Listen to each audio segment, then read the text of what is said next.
I'd have to disagree completely. This is taking a completely American-centric vision, and we're completely forgetting the rest of the world. Small islands in the Pacific, sea levels are rising.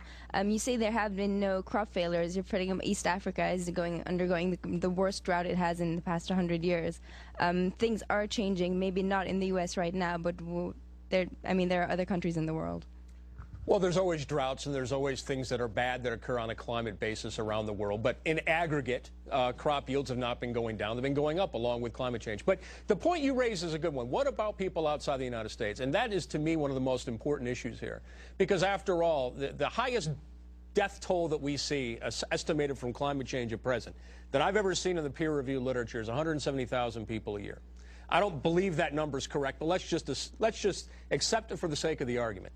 There are 3.2 million people every year who die from malnutrition because they're too poor to feed themselves. There's 1.6 million people every year who die because of poor water quality. There's about 1.4 million people every year who die because of indoor air pollution. Why? Because they don't have electricity. They burn biomass and dung in their homes for heating and for cooking. These people are dying because they're dirt poor, and anything we do to increase fossil fuel energy prices is going to make it very difficult for them to ever climb out of poverty. As Larry Summers once said. And just to remind people, Larry Summers, who now works for Obama, Right. but before he worked for Obama, he said... Before he worked for Obama and had to watch what he said, Larry Summers argued that don't kid yourself that you're doing Bangladesh any favors by worrying about global warming. Poverty is a far bigger killer than climate change or any environmental issues going to be in the foreseeable future. He's right. Did he convince you? No, because I think climate change is only going to increase these factors of poverty. Malaria, for example, because temperature rises will cause more incidents of malaria. Crop failure. It's not just that temperatures are rising; it's that precipitation patterns are changing. There's less precipitation, so this is only going to make poverty worse. Well, actually, a lot of the problems you mention are problems that are more related to poverty than temperature. For instance, if you go to Singapore, you don't find very much malaria. You go 20 miles out of town through the rest of Malaysia, you find malaria. Why? Singapore's rich.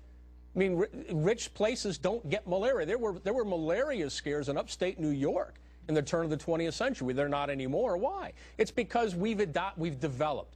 Because of public health systems and because of rising per capita income, we've improved public health tremendously. And that's because we use DDT and sprayed it to kill the mosquitoes. We did that too.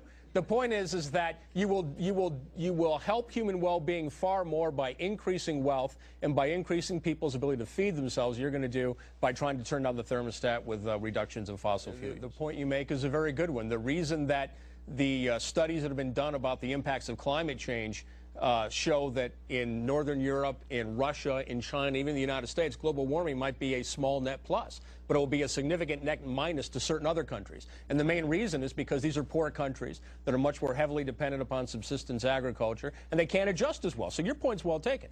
What do we do about that? The best way to handle what's already going to come, regardless of what happens in Copenhagen, is to allow these countries to grow rich so they can adapt better, like we can. So they're not so reliant on subsistence agriculture. So they can build cities that are more storm resistant. So that they can adopt their economies the way we have. Those are the things I think that are going to do a lot more good in the short run than anything with the coal industry is concerned. What I hear you saying is we could spend all this money on cap and trade or a carbon tax, but we will be murdering people because we will be taking from the poor.